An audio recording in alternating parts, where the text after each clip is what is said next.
Okay, it always seems that the bad guys get the most attention. So we're going to have a full session on, I'm going to try to cover as much ground as I can. Again, it's still a bird's eye view of divine rebellions. And yes, the S on the end of the word is intentional. I like to start this session this way. If you asked the average Christian, why is the world so wicked? Why is humanity so depraved? Why is the world the mess that it is? Okay? The answer you're going to invariably get is the fall. Okay? The fall. The fall gets blamed for everything. If you asked an Israelite or a first century Jew the same question, hey, why is the world so wicked? Why is the world such a mess? Why do we have this chaos and suffering and so on and so forth, sin? That is not the answer you would get. The Israelite and the first century Jew would not just say, well, it's the fall, Genesis 3. The answer you would get is, well, there's actually three reasons why the world is the way it is. The first one is the fall. They would acknowledge that. The fall is the entrance of rebellion into God's good world, both on a supernatural level, because we have a supernatural being that decides to interfere and impede with what God wants for humanity in Genesis. But there are also two other rebellions. There are two other reasons why the world is the way it is. And these other two reasons, you have a rebellion in Genesis 6, 1 through 4, with the sons of God, and you have what happens at Babel. Unfortunately, and I'm going to say a little bit as to why this is in a moment, but again, it's been my experience that the second one of these, the Sons of God episode, is regularly either ignored in the church or demythologized. It's explained away as something other than a supernatural rebellion. So you never get this part of the Israelite Jewish worldview. The Genesis 6 episode is a huge deal in intertestamental literature, which bleeds into the New Testament because the New Testament writers are part of what we call the Second Temple period. You get the temple rebuilt after the return from exile, all the way into 70 AD when it's destroyed again. That period, the New Testament is part of that. What happens in Genesis 6 is a really, really big deal in their view of depravity that overspreads the earth. So if we sort of don't have that one count, if we sort of remove that from the picture, we miss some significant elements to not only understand certain things in the New Testament, but also certain things in the Old. The third one, Babel, this is a Sunday school story that everybody knows. I didn't run into Deuteronomy 32, 8, and 9 until I was a doctoral student, as far as what in the world is going on there. And part of the reason is because our modern English translations do not utilize the Dead Sea Scrolls in those verses, and in other verses in Deuteronomy 32 as well. So we never see what the text originally had there and why it's important. Because Paul and others dip into Deuteronomy 32, 8, and 9 with a fair amount of regularity. And that passage is the foundation for what we today loosely call spiritual warfare. But you'll never see it unless, again, you have like the Dead Sea Scrolls to help you. You'll never see it. Even though Paul alludes to it in Acts 17, you'll just never see it. It'll look like what Paul's saying has no context for it, like he's just making something up, because I can't find that in the Old Testament. Again, it's a textual issue, it's a manuscript issue. But all three of these, again, would be the Israelite Jewish explanation for why the world is the mess that it is. The fallout of the three rebellions, the three falls, if you will. The first one, what that incurs to humanity is estrangement from God and death. Romans 5:12, wherefore so by one man sin entered the world, and death by sin, so that death passed upon all men. By the way, it doesn't say guilt there. It says death. Death passed upon all men. So we have an estrangement from God and we have a death problem. The second one is viewed, again, by Second Temple period Jews as a root cause of the proliferation of depravity. It's not that humans aren't depraved, because they fell in Genesis 3. These were willful acts of rebellion. And you have plenty of other willful acts of sin that ensue from it. But Genesis 6 was thought to be about the proliferation, the acceleration of depravity among human beings.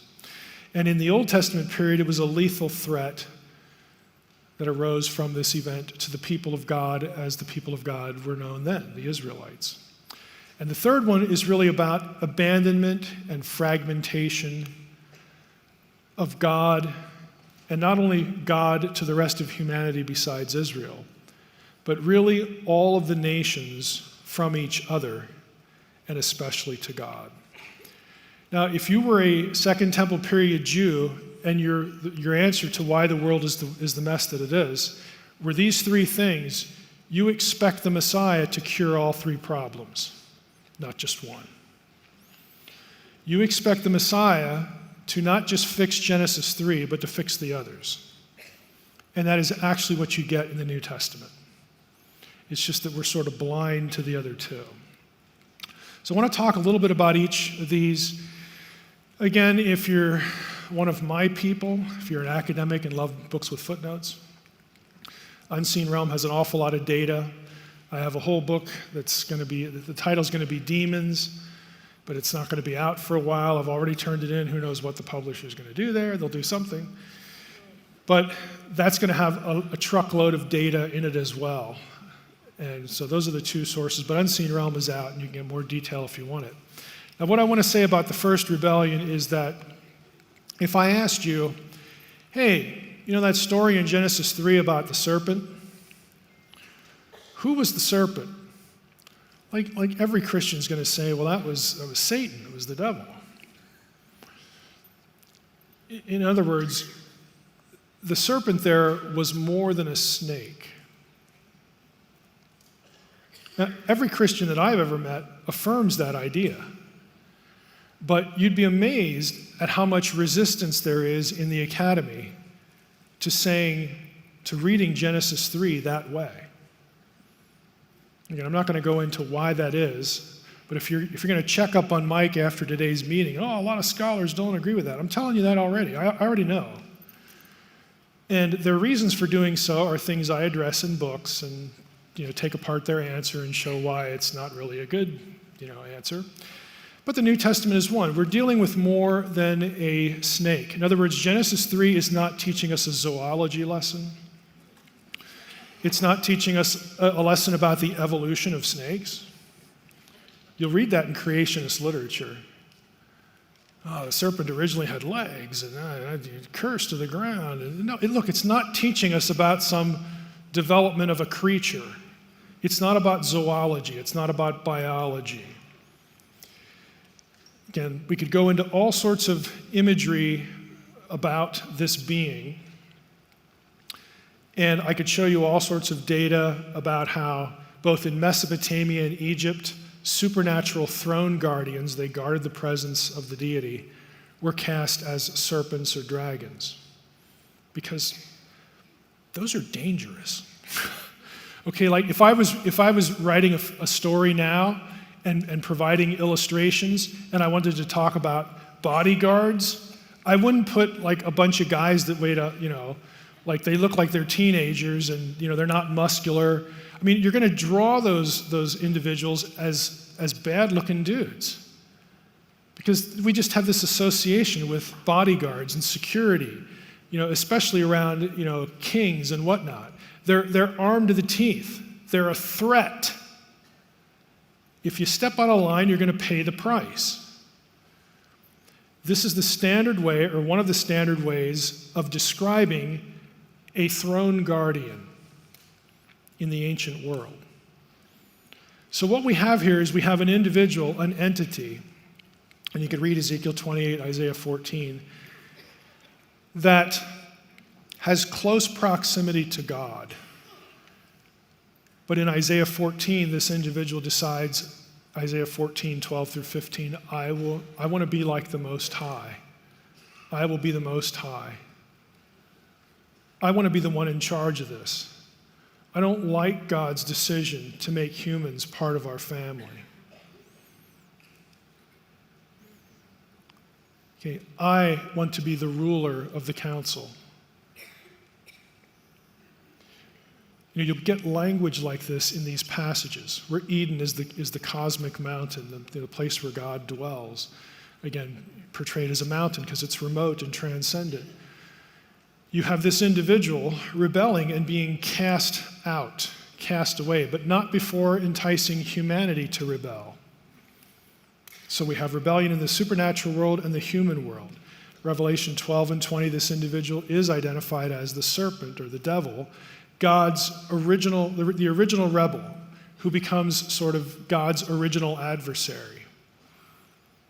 And the cost of his rebellion is death to humanity and estrangement, separation from God. But the heart of the story is a supernatural rebellion. It's not a lesson about snakes and about biology and zoology. Now, this chart here is hard to read. It's from Unseen Realm. But all I want you to notice is the right-hand column. I have red, green, and yellow. Those are places where Genesis 3, Isaiah 14, and Ezekiel 28 overlap. It's a good number of places.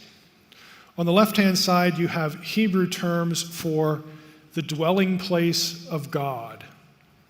Again, Eden is more than a garden. The serpent is more than a snake. These are images designed to convey the dwelling place of God. God actually came to earth. He created people to be in there, on the earth with him, with his supernatural family. One of them was a rebel and brings death because Adam and Eve are driven out of the garden, driven away from the presence of God, away from the tree of life, the two things which gave them contingent immortality that is lost. It's not just a story about snakes and people and a garden. There's transcendent imagery here that takes us into the supernatural thought processes. What it really, is trying to get at is chaos, disruption, disorder began in this place. It began in God's home. And the result was humanity now is going to live in a broken world. They're the product of a broken home. It's not what God wants it to be. Scholars use words like chaos to describe every condition or set of conditions that is contrary to the way God wants things. And this is where it begins. It's a disruption in the way God wants things. The serpent figure is cast down. Okay, in all three accounts, Genesis 3, Ezekiel 28, Isaiah 14, cast out of the presence of God to the earth. Now the earth, interestingly enough, one of the Hebrew words for earth is eretz. It's the same word, or one of the same words that can be used to describe the realm of the dead, the underworld, the bad side of the spiritual world. The serpent figure becomes Lord of the dead in Israelite thinking. Why? Because from this moment on, everything dies. The earth is not what it should be. It's cursed because of what happens here. It's going to decay and corrupt and be the contrary, the opposite of what God wants it to be. It's death. If you like Stranger Things, think of the upside down. Okay? It's a place of decay. The very air is like a contagion. It's pathogenic. I mean, all these things. It's death personified. And its Lord, its keeper, becomes known in Scripture and in other texts, even texts that aren't in the Bible, as Lord of the dead. He owns humanity. He owns their destiny from this point on, because separated from God, they will die, and they'll stay dead. So the Messiah is supposed to fix this. The realm of death you could think of also as decreation. Think of the reverse of what happens in Eden. In Eden, God brings life. He creates. He brings it into being. It's in perfect harmony with him. As a result of Genesis 3, all of that is reversed. Everything is the opposite. This is why later on in the Bible, inhospitable and uninhabitable places will be described with underworld terminology, like Sheol, the grave. The wilderness is uninhabitable. The wilderness is where the demonic lives, because if you go out there, you'll die. It's the realm of the dead. Again, all these things are metaphorical to convey a certain idea about the way God wants life to be and the way it unfortunately is in our world. You know, you read through, the Old Testament. I have a few examples here. If you read Isaiah 13, this is why you get desert creatures. The writer uses the vocabulary of desert creatures to describe demonic beings. It's not that owls and hyenas are demonic beings. It's that they eat dead things. They're unclean. They are death personified in some way. And where they live is where things go to die. Everything that's threatening, everything that's in decay, everything that's dead is the anti-Eden. It's the other side. Again, Stranger Things, it's the upside down. It's the inversion of the way things are supposed to be. There's a certain logic to this. In the Day of Atonement ceremony with Azazel, and you could might as well go to Leviticus 16. This may be unfamiliar to some. If you go to Leviticus 16, again, everybody knows this is the Day of Atonement passage. The one time of year, Aaron, goes into the Holy of Holies. It says, Aaron shall offer the bull as a sin offering for himself, and shall make atonement for himself and for his house. He shall take the 2 goats, remember the 2 goats, and set them before the Lord at the entrance of the tent of meeting. Aaron shall cast lots over the 2 goats, 1 lot for the Lord, preposition, divine name, and the other lot is for Azazel. What in the world is that? I mean, a lot of translations have for the scapegoat. Okay, Azazel is actually a proper name. In Second Temple literature, Azazel is Satan. It's the devil figure. It's the figure in charge of the dead. It's the anti, God, the flip equivalent of Eden. And you say, what, are they offering sacrifices to Satan? No. Look at what happens. The goat for Azazel, Aaron shall present the goat on which the lot fell for the Lord. That's the one that's killed and used as a sin offering. But the goat on which the lot fell for Azazel shall be presented alive before the Lord to make atonement over it, that it may be sent away into the wilderness to Azazel. What does the high priest do to the goat for Azazel? He puts his hands on it, symbolically transferring the sins of the nation, because the Day of Atonement is like hitting the reset button, okay? It's rebooting. He puts his hands on the head of the goat for Azazel, and they send it out into the wilderness, the place where death is, because that's where sin belongs. It doesn't belong in the camp.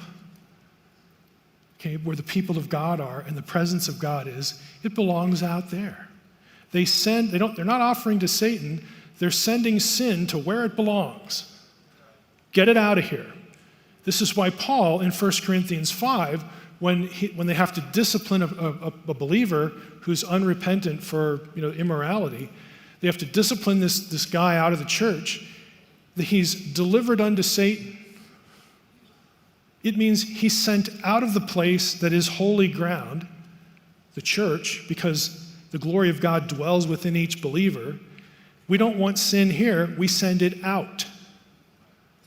If the sin's taken care of, then he can come back in. This is just a little portion of what the Old Testament describes as, and we're going to get into in detail, cosmic geography. There's a sense of things that are holy and sacred space, and either normal profane space or evil space. Things under the dominion of God and his presence, and things under the dominion of something else. It's just illustrated here in this part of the ceremony for Azazel. I mean, you read that and that sounds just kind of weird. Goat for Azazel? What in the world's that? He's out in the wilderness because that's the realm of death. Look at the desert, dude. Does that look like Eden looked? No. Okay, that's the whole idea. The Rephaim spirits. Just go to one passage here, because we'll talk about who the Rephaim are in a minute. But also in the underworld, in Sheol, that's the Hebrew word for the underworld, Sheol beneath is stirred up to meet you when you come. This is God's words to the supernatural rebel, Isaiah 14, who rebels, wants to be like the Most High, and instead is brought low, brought down to the earth and down to the underworld. Right up here, just go up to verse 9. Sheol stirred up to meet you. Your pomp is brought down to Sheol. You become weak as we, become like one of us. How you are fallen from heaven, O day star, son of the dawn. Its Hebrew is Hallel ben Shakar. Hallel means shining one. The Latin translation in the Vulgate is Lucifer. That's what Lucifer means in Latin, shining one. How are you fallen from heaven, O day star, son of the dawn? How are you cut down to the ground? Again, you're made low. And even lower than the ground, you're in the Eretz, you're in Sheol, you're in the underworld. You said in your heart, I will ascend to heaven. Okay? I will ascend above the heights of the clouds. I will make myself like the Most High, but you are brought down to Sheol, to the far reaches of the pit. Now, if you look at other passages, let me see if I can find it here, if I can find my mouse. Let's see, let's go down one. Let's see, references to the grave and the dead in Isaiah 14. Let's see if I can find it here. Let's see. Leaders of the earth. The shades right here. Let's just click on that. That's the term Rephaim. Where will you see that term if you know your Old Testament well? Who are the Rephaim? It's one of the names for the giant clans. Why are they in Sheol? Why are they in the realm of the dead here? Because they got killed. You say, well, who cares? Let's go to the second rebellion.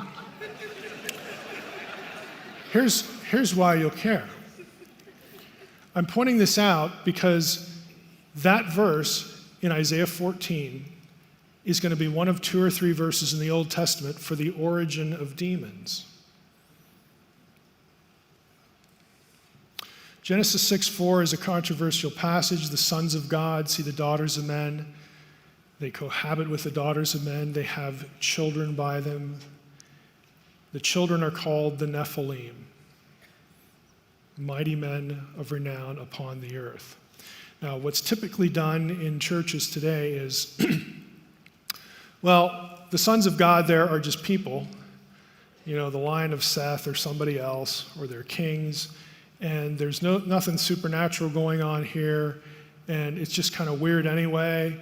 Like how would we have a supernatural rebellion here and cohabitation and the giants and all that stuff? That's just too weird. So it can't be what the writers intended because it offends us. And so let's just sort of get rid of that. And that's what's done. Now there are a lot of problems with that. It means the daughters of men are the evil line, and the men aren't evil. The women are evil, but the men aren't. That's one problem. If you're going to go down that road. But here's the bigger problem. In Genesis 6, Peter and Jude disagree. Peter, for if God did not spare angels when they sinned, but cast them into hell, and committed them to chains of gloomy darkness to be kept until the judgment, if he did not spare the ancient world, but preserved Noah, a herald of righteousness, with 7 others, when he brought a flood upon the world of the ungodly. And then he goes to Sodom and Gomorrah. Okay, you realize this is a chronology. Genesis 6:4, 1 through 4, then the flood, then Sodom and Gomorrah. Angels that sinned, plural. It's not referring to Satan because it's plural. There is no other candidate for what Peter's talking about. You say, well, what about a third of the angels, rebelling with Satan? There isn't a single verse in the Bible that says that. Not one. The only time you ever get the word third and angel in the same verse is the last book of the Bible, Revelation 12, where it refers to war breaking out in heaven at the birth of the Messiah, which is a long time after the flood. Peter and Jude with him, Jude basically says the same thing, describes a supernatural rebellion before the flood, Genesis 6, 1 through 4, the offenders of which were cast into hell and imprisoned there in chains of gloomy darkness. Now, do you notice something already? Where do they get this chains of gloomy darkness business? Because if I remember Genesis 6, let's just go there. Man began to multiply on the face of the land. Daughters were born to them. Sons of God saw the daughters of men that they were attractive, took them wives. The Lord said, hey, my spirit's not going to abide in man forever. His flesh, he's going to give him 120 years. The Nephilim were on the earth in those days and also afterward when the sons of God came into the daughters of men and they bore children to them. These were the mighty men who were of old, the men of renown. And you keep going. Lord saw the wickedness of man was great in the earth. Lord regretted what he did. He goes to Noah, and then we get the flood. Where are the chains of gloomy darkness?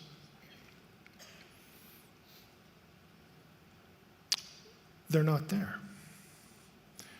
And that tells us that Peter and Jude are getting that idea, that material, from somewhere else. They're drawing on material not in the Old Testament, but they're drawing on some other piece of literature or a tradition, a wider tradition, about Genesis 6. Peter and Jude are drawing directly, actually, on ancient Jewish books like 1st Enoch, Jubilees, and the Book of Giants, all from the Second Temple period, and they're all part of the Dead Sea Scrolls. So Peter and Jude are reading Jewish books, essentially commentary on the Old Testament, on this episode of Genesis 6, 1 through 4, and they bring some of that material into their own writings in the New Testament. That's where they get it. Newsflash. New Testament writers, biblical writers, read books. I mean, we have this weird mythical idea that the Bible guys, they never read anything. They just were kind of like making breakfast one day and then they got zapped and they went into a trance. And then they woke up and there's a scroll in front of them. And it's like, man, I can't wait to read that. I can't wait to read what I just wrote. I wasn't aware that I wrote it because my brain was disengaged. I was getting downloaded. Okay, the Bible, some of you will get this reference. The Bible is not a channeled book. It is not the book of Arantia. Okay, the Bible is a book produced by people whom God providentially prepared for the task. That's what it is. And they read books, they are informed by their environment, their culture, stuff they read, and God knows all of that's going on.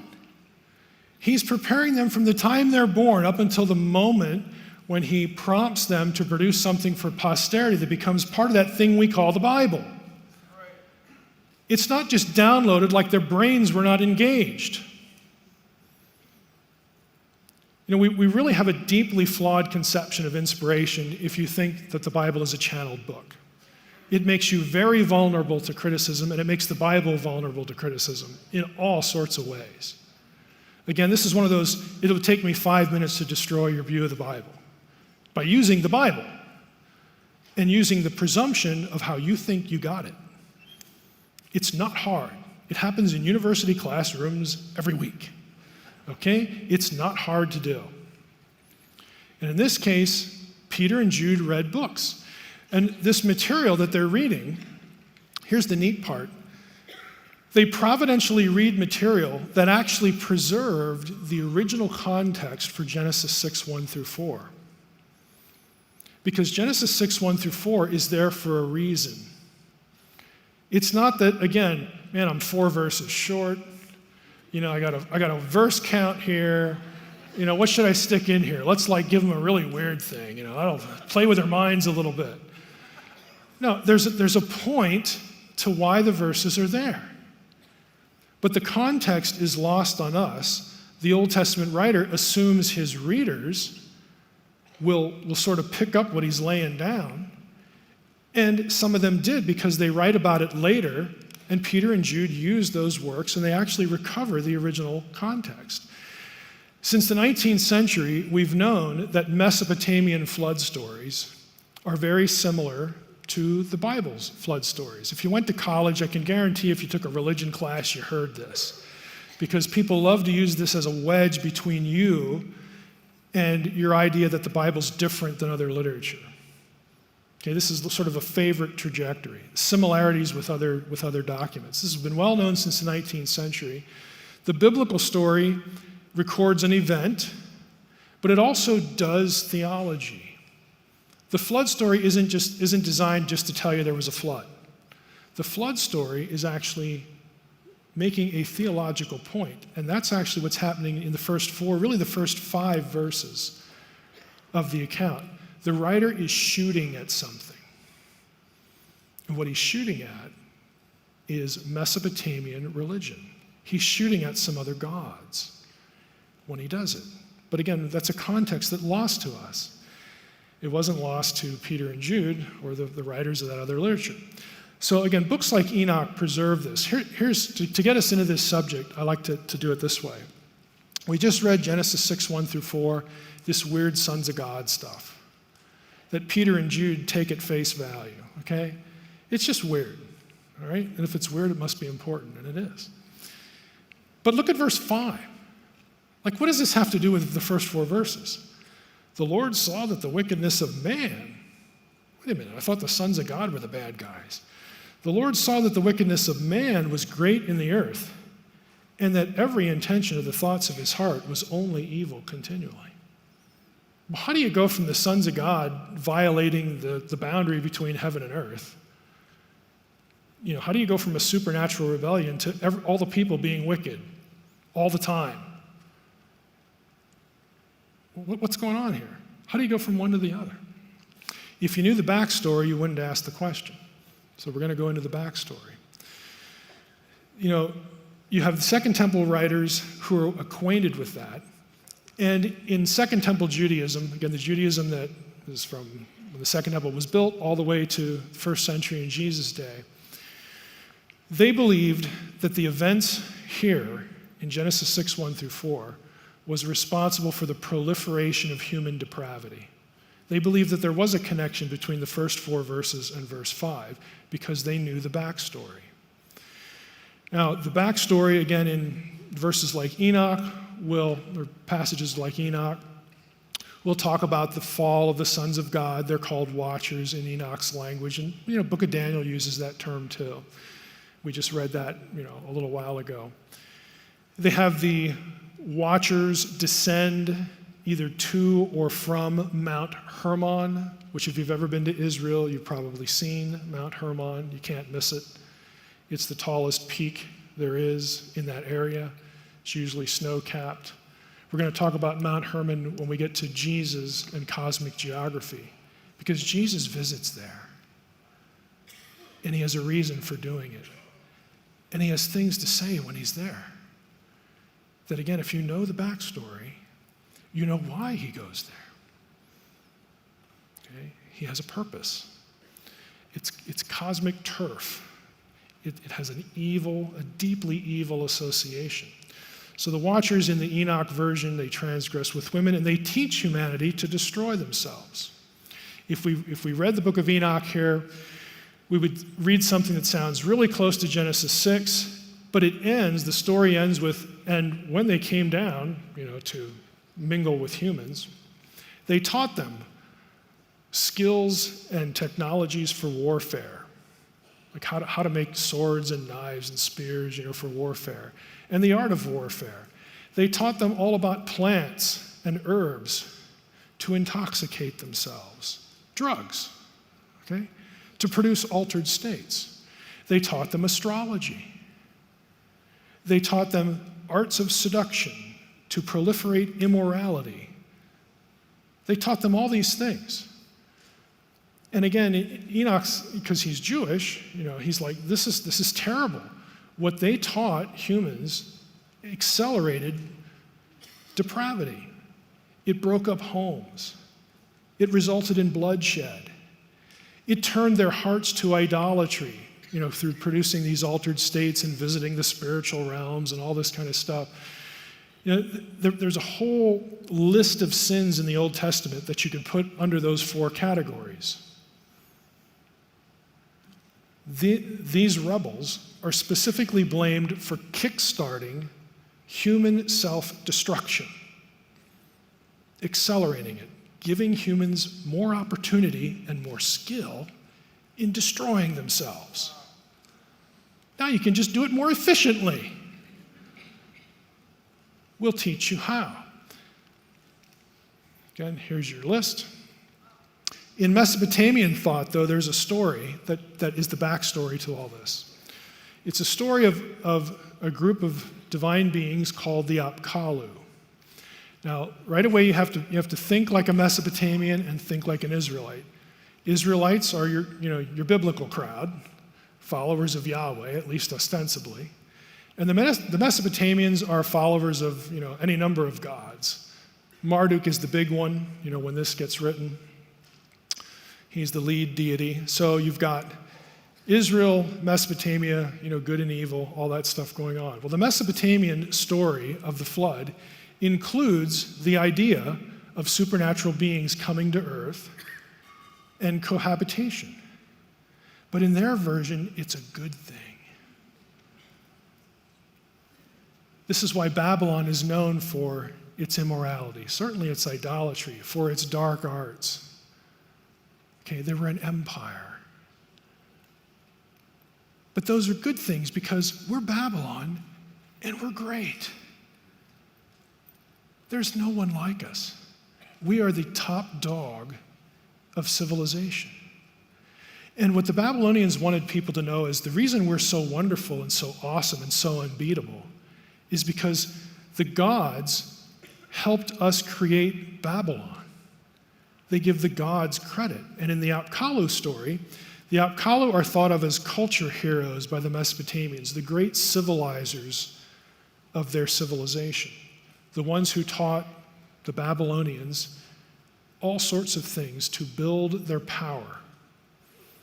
So they're heroes, they're good guys. These 7 sages, there are 7 of them, were created by other gods in the abyss. That ought to ring a bell. Okay? They're created in the abyss. One of their jobs was to ensure the correct functioning of heaven and earth. They had great power, great knowledge, and they're going to teach humans things, ostensibly to create civilization. But again, the Jews look at this and they go, this is horrible. We shouldn't have random bloodshed. We shouldn't have immorality. We shouldn't be worshiping other gods. We shouldn't be doing any of this garbage. But if you're a Babylonian, you're like, yeah, sign me up for that. The wisdom taught by the Apkallu to the Babylonians corresponds precisely to the forbidden knowledge that you'll see listed in Enoch. That's not a coincidence. Again, negative view, positive view. The Apkallu, they also, archaeologists have discovered little figurines, because the Apkallu, again, they're viewed as good guys. They're not viewed as sinister demonic figures by the Babylonians. They would make figures of the Apkallu and bury them in foundations of buildings to protect the building, from whatever the Babylonians didn't like. And their name for those sculptures was Matsare in Akkadian. It means watchers. That's not a coincidence. Again, that's Enoch's term for the sons of God who fell before the flood. It's not a coincidence. He's getting it from Babylonian material. The higher gods in the Babylonian story one day, because the Apkallu are kind of mid-level deities. They have important jobs, but they're not the ones who make the decisions. They're not the ones who call the shots. They just do stuff. They're real smart and do stuff. So the higher gods decide, we're kind of sick of humans. You read Enuma Elish or the Gilgamesh epic or something like that, you're going to get this story. We're kind of sick of humans. They make a lot of noise. They just, this was just a bad idea. So, you know what? We're going to get rid of them. We're going to send a flood and wipe them out. And then the gods, high-five each other, and great idea, what? Let's just get rid of them. Well, the Apkallu hear this, and they're like, you got to be kidding. I mean, we've invested a lot of time in these people. We've taught them all sorts of things. How in the world, all that work is going to be lost if we just, if they just get destroyed.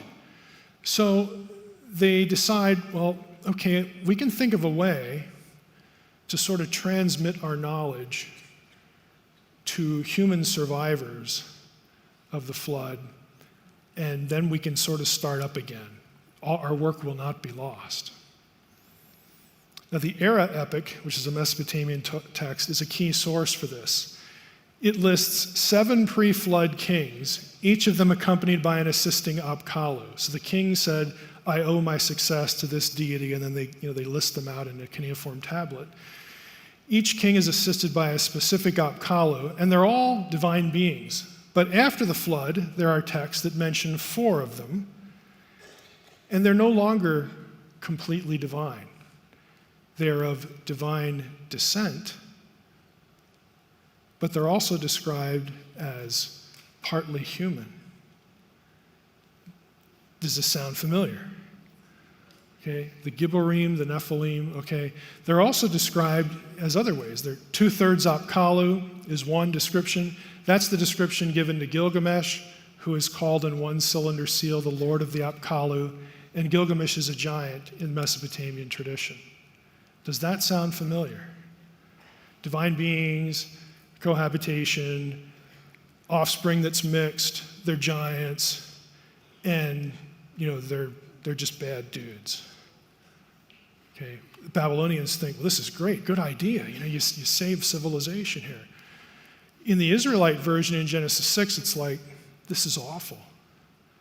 Because what do the Nephilim and their succeeding generations do? Numbers 13, 32, 33.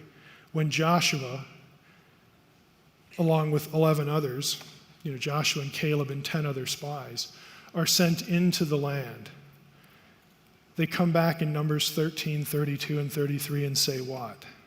What do the spies say? This place is awesome. Like, it's everything we heard it was going to be. And the people are like, yeah. And the 10 of the spies go, no.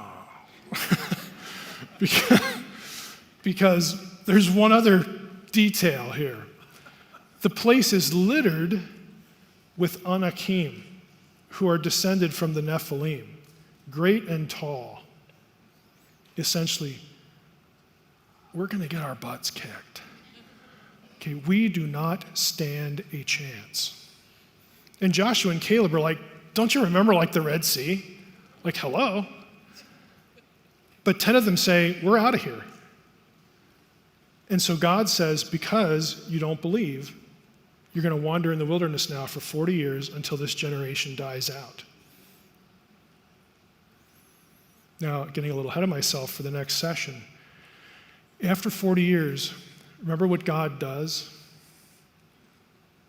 See, the conquest fails when they see the Anakim, the giants. And Deuteronomy 2 and 3 says the Anakim are Rephaim. Again, all these different giant clan names.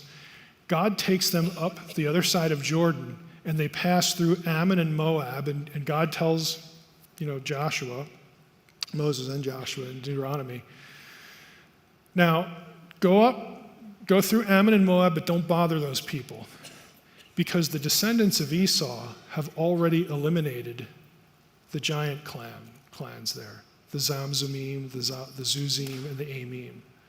So you don't have any business there. Don't bother them. I'm going to send you to Bashan, where the last of the Rephaim live. God intentionally takes them back to confront the same people they ran away from. They have to conquer Bashan, the vestiges of the giant clans in Bashan, before God allows them to cross over and then do the same thing in Canaan. He brings them full circle. You're not getting out of this deal, because these are the elements of the population in the conquest narrative. These must be eliminated because they are spawn of rival gods. They want to seduce you to idolatry. They want to destroy you because you're my people. You say, well, how in the world did we get into that situation? Like where all these nations have other gods. I mean, how did we even get there to begin with? Okay, we'll talk about that in a moment. That's Babel. But in Jewish tradition, here's where demons come from, the demons of the Gospels, who are not the principalities and powers. We'll see that in a moment, too. In Jewish tradition, if you asked, where do the demons come from? This is it. Because when the Rephaim die, where do we see them in the Old Testament? Sheol. A demon is the disembodied spirit of one of these guys. That was the belief in Judaism. And again, you can read it all through Second Temple Jewish texts. And I'm sure that maybe there's some of you who have heard that before. But again, this isn't taught in church because you're not encouraged to read the texts that Peter and Jude read that wind up getting drawn on for material in the New Testament. You don't read Isaiah 14. You don't read about the Rephaim. You don't read about Sheol. Again, this is your biblical worldview. So you've got one rebel who brings death and estrangement to humanity. That's the one you know about. That's the serpent. You've got this crowd who rebel against God. Now God, in all traditions, God takes the offenders and assigns them, sends them back to the abyss. In the Mesopotamian story, that's what Marduk does. Marduk says, look, I wanted humanity destroyed. I didn't want you guys interfering. So I'm going to sentence you to go back to the abyss to never return. Every element of Genesis 6:1-4 is accounted for in the Apkallos story, every one. And it's only really been since 2010 that scholars who muck around in cuneiform tablets have assembled the data. So by definition, if you have a commentary at home that doesn't include what I just talked about, I'm sorry, but it's obsolete in Genesis 6. It does not take into consideration the primary source text material that is the backdrop for Genesis 6:1-4. That isn't my fault, I'm just pointing it out. Okay? It's just, this is what happens. People discover things and you learn more things. There was a time when the Dead Sea Scrolls that were unknown. 1947, 48, we've learned lots through them. It's the same thing over here. Now we understand why Peter and Jude could read Enoch and go, we get it, because in the book of the giants, Gilgamesh is actually mentioned by name as a giant. What a coincidence. There are Jewish people who are serious about the Old Testament, and they preserve the backstories, the context of the Old Testament in all sorts of ways, And they write about their discoveries. They write about, the dots they're connecting. They do exegesis. They do interpretation. This is what Jewish thinkers are doing in this 500-year gap. They're studying the Old Testament. And they have access to lots of material to help them understand it. And New Testament writers like Peter and Jude, they read some of that stuff. And they bring it into the New Testament because it helps them make an argument. In Peter and Jude's case, who do they compare? Who are the angels that sin? What are they a foil for? False teachers. Wouldn't it make sense to equate a false teacher with like an Apkallu dude or one of the fallen sons of God? Because they were believed to lead people astray. Why in the Gospels are demons called unclean spirits? It's because they don't take a bath? Because they eat like stuff they shouldn't? No. What are, other than like food laws in the Old Testament, what are some other things that make something, either an animal or a person, unclean? Forbidden mixtures. This is why the Watchers are called bastard spirits in the Dead Sea Scrolls, because that's what they are. And they're unclean spirits. I could cite you sources where guys write their dissertation on the phrase unclean spirit. Where does it come from? How is it used? That will make this point. It's just, again, this is what I try to do. I try to give, scholarly material, make it decipherable, because it is kind of important in terms of the worldview of what we're talking about.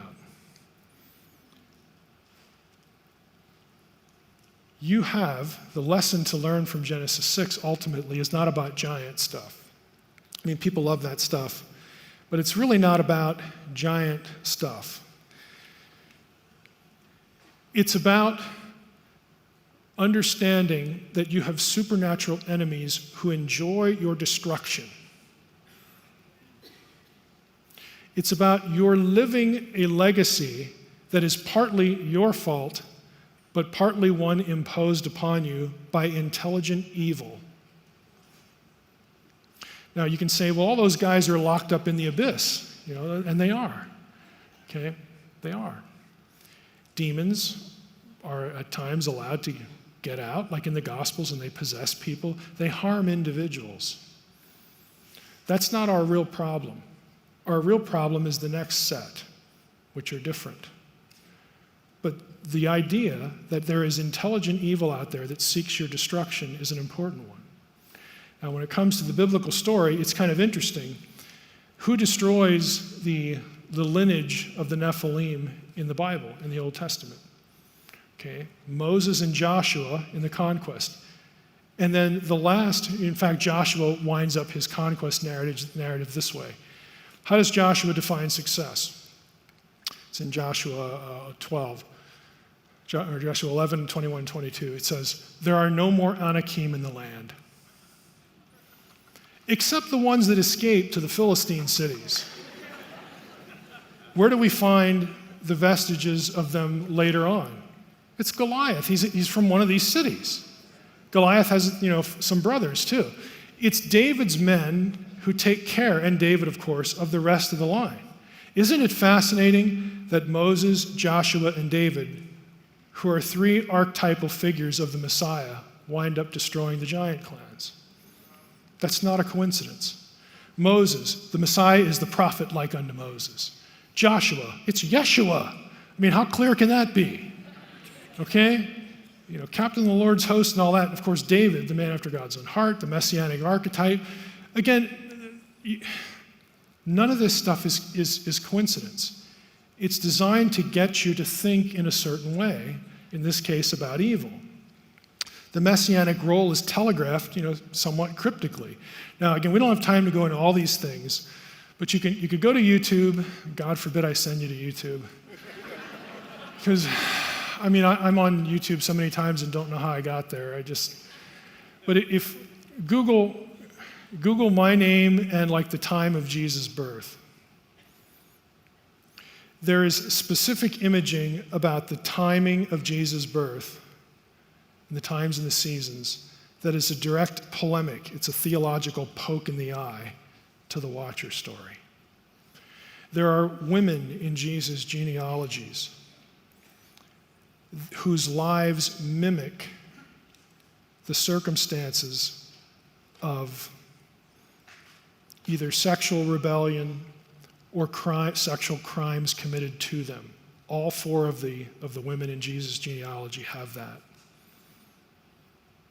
You know, you get Paul's reference in Galatians 3:19-20. The law was added because of transgressions, plural. So it's not like Adam and Eve, because they do like one thing. What if the transgressions we're talking about here are the crimes of the watchers? Because Galatians 3 goes into chapter 4 and talks about the timing of Jesus. In the fullness of time, the Son of God was born. You actually, again, if you read Unseen Realm, you're going to get all this, but there are actually Jewish texts that develop that thought, that the law was added to circumscribe or put halters on, put boundaries around human self-destruction that was proliferated as a result of what happened here before the flood. The law is added to help humans slow down in their self-destruction, is the point. Again, I'm not inventing any of these ideas. This is all ancient material that provides context for what Paul's saying and other writers. And, you know, I know Stovall just recently preached a message on 1 Peter 3. Why does Peter mix the flood, the angels that sinned, the spirits in prison, Noah, the ark, and the resurrection? I mean, like, what is he on? I mean, what is this guy thinking of? Did he just say, I need a chapter to write, I'm going to take all these things, toss them in the blender, and hit the switch, and then we'll just write something? No, all of those things are related in his mind because of this whole issue. The resurrection deals with depravity because you have a resurrection, an ascension, and then the Spirit comes to indwell people to help them not destroy themselves. Again, all these things are connected. The big one in many ways is the last one here, the third rebellion. This is the Sunday school story we all know, but we never see. Because again, we're cut off from some material. We all know the story of Babel, Genesis 11:1-9. What we don't know is this one. When the Most High, again, that's not a brain teaser, we know who that is. When the Most High gave to the nations their inheritance, when he divided mankind, and when he fixed the borders of the peoples according to the number of the sons of God. Wait a minute. When the Most High gave the nations their inheritance, divided mankind, he fixed the borders of the peoples according to the number of the sons of God? But the Lord's portion, but Yahweh's portion is his people. Jacob is his allotted heritage. Okay, when was humanity divided into nations? That would be Babel. So when God did that, when he punished humanity because he wanted them to overspread the earth, God repeats the Edenic mandate after the flood to Noah and his sons, and it's from his sons that all the nations in Genesis 10, derive from in some way. Instead of overspreading the earth, though, they congregated a place called Babel, and they built a tower, to make themselves a great name. So God says, okay, this is like the opposite of what I asked you to do. So let me get this straight, God says. We had a fall in Eden. You got expelled from that, and that meant death and estrangement from me, your Father and your Creator. Then we unfortunately had another supernatural rebellion to deal with, Genesis 6:1-4. The result of that was the proliferation of evil and wickedness and depravity among the human population that was so great that I looked down and I saw that every inclination of the human heart was only evil continually. That's Genesis 6:5. So I sent a flood, but we saved a remnant out of the flood. And I gave them 120 years to repent, but basically nobody did. But now, when you guys get out of the ark and you have kids, I show up and I repeat the Edenic mandate because there is no plan B. We're sticking with plan A here. I want a family. I want you and my family. I want to return to earth, and I want the earth to become Eden. But it has to start right here. Okay, you got to start with the original job. You've got to be loyal to me. Obey. You're not going to earn your salvation if you believe that I am the Most High, that I am your Creator, I am your Father. You believe that I want the things that you want. I want to give them to you. If you believe that I am who I say I am, let's get with the plan here. Be my partner. Be my child, be my partner. And so what does humanity do? Now, we'd like to build a tower. Because if we build a tower, then we're going to become famous. So it's a little more than that because everybody agrees, biblical scholars agree, that the tower they built was a ziggurat. If you know a little bit about ziggurats, it helps. Ziggurats were part of temple complexes in ancient Mesopotamia. You built a ziggurat to connect heaven and earth, and you would meet at that place to offer sacrifice and barter with the god or the gods. A ziggurat, part of a temple complex, was something you built to bring the deity to you. God's like, that's really not the idea. Okay, I don't come at your beck and call. Okay, the God of Israel will not be tamed. This is what the thinking was about building, these temple complexes. And God says, okay, here we are again. You don't want to be loyal to me. You don't want me to be your God. You don't want these things. I'm going to give you what you apparently are asking for. I'm going to give you a divorce. I'm going to disinherit you. I'm going to cut you off from me. I'm going to disperse you and divide you up geographically, and I'm going to assign each of the nations, to one of the sons of God. And they're going to get assigned to you too. And what I want them to do, again, this is wider in the Old Testament, what I want them to do is I want them to essentially be placeholders. I still love humanity. I don't want humanity enslaved and destroyed and corrupted and basically ground into dust. And I certainly don't want humans to worship the other gods because I'm their maker. So what I want is I want the nations ruled justly according to, my character and my principles. But I'm done with you. I'm going to judge your wickedness, and we're going to see how that goes. In the meantime, verse 9, here's what we're going to do. There is no plan B. So what I'm going to do, if you're not willing to be loyal to me, is I'm going to create more humans. I'm going to take one guy from Ur, his name is Abram, and his wife is Sarah, and they're perfect because they can't have kids. They're perfect because I'm going to supernaturally enable them to have a child so that everybody knows this nation, their descendants exist because of my power. That's what we're going to do.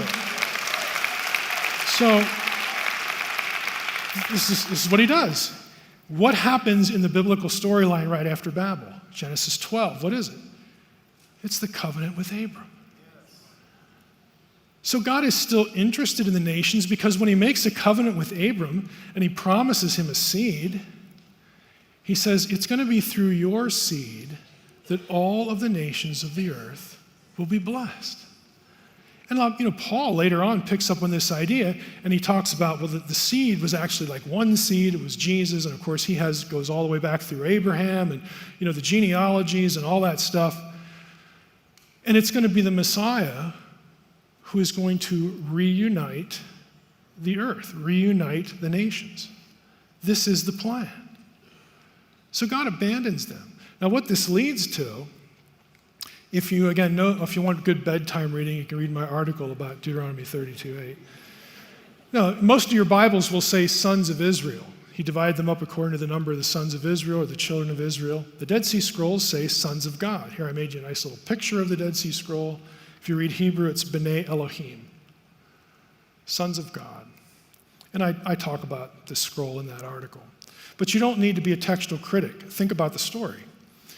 The nations are divided at Babel, and they're divided up according to the sons of Israel. Israel didn't exist yet. They're only going to exist after Babel. So it makes no sense to divide the nations up according to the number of the sons of Israel, because Israel, what's that? They don't even exist. Again, the correct reading is sons of God, like the Dead Sea Scrolls have. It's the oldest text we have, and so we should go with it. ESV goes with it, NLT, NRSV. I mean, some of your mainline translations have incorporated the Dead Sea Scrolls into that passage, and they should, because it makes a lot of sense. Now, ultimately what happens here, let's go back to Psalm 82. You know, Israel, the plan is that God has abandoned the nations, and Israel is supposed to be his family, and his family is supposed to be, think of how Israel is described in the Old Testament, a kingdom of priests. There's one. What do priests do? They're mediators between God and men. Yeah, sure.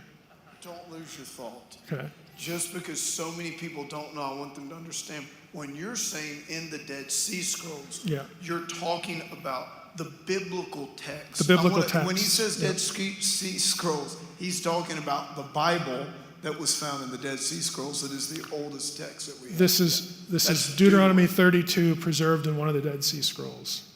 And that's a good point. The Dead Sea Scrolls, two categories, biblical and non-biblical. Biblical scrolls are copies of the Hebrew Bible. Non-biblical stuff is stuff that's not the Hebrew Bible. So it's real easy to remember.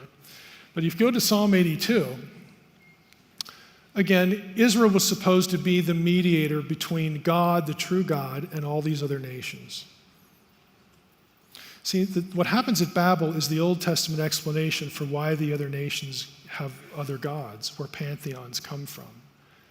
Because the sons of God who are given charge over the nations don't do a good job. Here's what they do. We read it earlier today in Psalm 82. God is judging the gods in his council. How long will you judge unjustly? Show partiality to the wicked. Give justice to the weak and the fatherless. Maintain the right of the afflicted and the destitute. Rescue the weak and needy. I mean, you're not doing all this stuff. And the result is, look at what's in, your people have neither knowledge or understanding. They walk about in darkness. The whole foundations of the earth are shaken. Okay, what I wanted was for you to rule justly, because I still love humanity, and I want to use my new people, Israel, to be a conduit of truth to them, from me to them, and bring them back into the family. But what you're doing is resulting in chaos throughout the whole earth. The psalm ends with the psalmist saying, "Arise, O God, judge the earth, for you shall inherit all the nations." The psalmist wants this to end. He wants the chaos of the nations taken care of. The reason I have this highlighted, again, we can't go into this either, but if you know what the Septuagint is, it's the Greek translation of the Hebrew Bible. The word here for arise in the Greek translation of the Hebrew Bible is the word for resurrection. And it happens 3 or 4 times where the resurrection is associated with the reclaiming of the nations. This is just one of several passages. And Paul knows this. He knows it really well. Because 5 or 6 times, Paul, when he talks about the resurrection, he doesn't talk about being his ideal weight. He doesn't talk about getting his hair back, getting better eyesight. As soon as he thinks of the resurrection, he thinks about the conquest of the rulers, the powers, the principalities. He does it half a dozen different places. He thinks of one and goes to the other. Now, again, this is the way it was supposed to work, but it doesn't work this way. And what this is the root, and we'll cover this in the last 5 minutes here. This whole idea of God scattering the nations, assigning them to other gods, and those gods become corrupt. They destroy their nations. They turn the hearts of their people to worship them. They turn the hearts of people to idolatry. It's a mess. It's the Old Testament explanation for after the flood, everybody knew who the true God was. After Babel, things just really go downhill. Okay. It turns into the system that we sort of know about the ancient world. You know, you could go to Plato and find the same worldview. You can go to Greco-Roman writers. The pagan world believed the same thing, that they worship the gods they do and their neighbors worship some other god because that's how the Most High wanted it. You'll actually find that in non-biblical pagan texts. Again, when Paul goes to a pagan city, he knows that they share the same worldview, and it's a platform for the gospel. But before we get there, that's going to be the subject of the next session. This is the foundation for what we call spiritual warfare and cosmic geography. Daniel 10, the Prince of Persia, Prince of Greece. Where do we get this idea of supernatural princes over nations? Deuteronomy 32. The Babel story. That's where it begins. 1 Samuel 5, this is one of my favorites because it's one of the most obscure, but it's funny. Remember the story when the Philistines go to war with the Israelites and they capture the Ark of the Covenant? Okay, so what do? They take the Ark of the Covenant back to the temple of Dagon, all right, and they set it up in the temple of Dagon. And again, this is a familiar Sunday school story that we like to tell kids, again, because it's funny. I'll have to let me just flip over and go to 1 Samuel 5, because there's a line in it that we all miss. So they take the Ark over to Dagon's temple. Might help if I put the chapter in. And here's the story. They took Dagon, put the ark in front of Dagon. Verse 3, when the people of Ashdod rose early the next day, behold, Dagon had fallen face downward on the ground before the ark of the Lord. So they took Dagon and put him back in his place. But when they rose early the next morning, behold, Dagon had fallen down, face down on the ground before the ark of the Lord. And this time, if I can find my mouse here, the head of Dagon and both his hands were lying cut off on the threshold. Only the trunk of Dagon was left to him. Now, that's the story we tell. Because it's funny, Dagon is reduced to a stump. And granted, okay, it's comical. But we miss the next verse. This is why the priests of Dagon and all who enter the house of Dagon do not tread on the threshold of Dagon in Ashdod to this day. Where they found Dagon defeated, they don't walk on it. Because now that ground is under dominion of Yahweh. In other words, can you imagine? I mean, this must have been like some pirouette, because you got to go into Dagon's house to do stuff.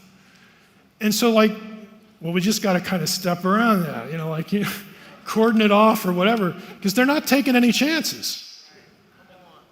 They're not taking any chances.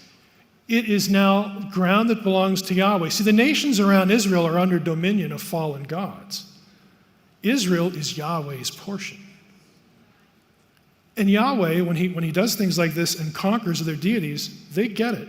1 Samuel 26, when David gets driven out of Judah, if we click through that, he has this lament, and he's basically shedding tears over, well, good grief, I have to leave Judah, and I got to go pretend I'm a crazy man over in Philistine territory, because Saul hates me, they hate me, how am I going to stay alive?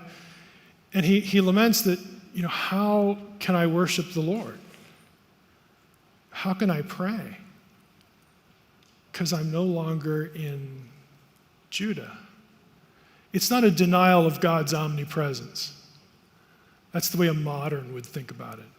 He's thinking, for me to be rightly related to God, I have to be in his land. I have to be in his space, sacred space. 2 Kings 5, probably my favorite example. This is Naaman the leper. Again, how many times have we heard this in Sunday school? So Naaman has leprosy, and he's got a little slave girl living in his house that they captured from Israel. And I'm paraphrasing here, but she's doing whatever task she's doing, and here comes Naaman, the captain of Syria. He's a big dude, and he's whining about his leprosy. I'd whine too if I had leprosy. And the little slave girl says, well, why don't you just go down and see Elisha the prophet? He'll take care of that. And he's like, what? Sure, just, go down and visit Elisha. So he takes a bunch of his men, and he goes to Elisha in Israel. And he gets to Elisha's house, and the prophet won't even come out to talk to him. He says, yeah, I know he's here. I know who he is. Just tell him to go dip in the Jordan 7 times. He'll be okay. So Naaman's like, this is disrespectful. Doesn't he know who I am? And he gets all in a huff, we're just going to go back home, And again, his servants say, well, again, Mike's paraphrase, well, if he'd have told you to do something crazy, you probably would have done it. Oh, yeah, But the Jordan is we got better rivers back home. What is this thing? It's like a little sewer or something, And his men say, well, what's the harm? Just try it. So he says, okay, I'll try it and then we'll go home. So he dips himself 7 times in the Jordan. What happens? You know the story. He's healed. So he can't believe it. He's thrilled. He goes back to Elisha's house, and this time Elisha comes out to talk to him. And Naaman's like, thank you, I can't believe it.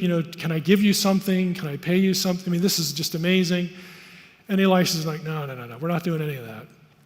And so Naaman says, now I know that Yahweh is the God of all gods.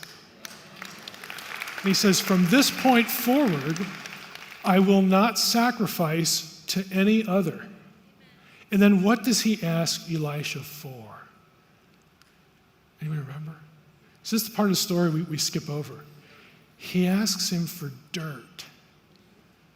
He said, would it be okay if I fill the bags of with dirt, and as much as my mule train can carry, take it back? Because I'm an important guy. I got to go home to Syria, and part of my job is I have to go into the temple of Ramon with the king, and the king's kind of old, and when the king bends over, I got to do this, But I want, he wants God to know, and he wants Elisha to know that I'm not worshiping Ramon. Now, he probably used the dirt to spread out at his house somewhere to offer sacrifice on what? Cosmic geography, on holy ground, land under dominion of the God he knew was real. Maybe he took some with him in the temple of Ramon, put a little bag, put some in my pockets, who knows? But he wants dirt. You can't understand the impact of that whole scene without Deuteronomy 32. This is Yahweh's portion. He has dominion over this land. We are attached to him and his land. Everything else is hostile. It's under dominion of something else. Deuteronomy 32 frames the entire rest of the Bible. Because from this point on, it's Israel against the nations, and it's Yahweh against the gods. That's the whole story right there in a nutshell. It frames the entirety of the Old Testament. And since this is where we get the Prince of Persia, Prince of Greece, all this stuff, okay, that gets picked up in the New Testament, both in the life of Jesus and in what Paul says, and in our ultimate destiny, believe it or not. All those things bleed back into what we just talked about.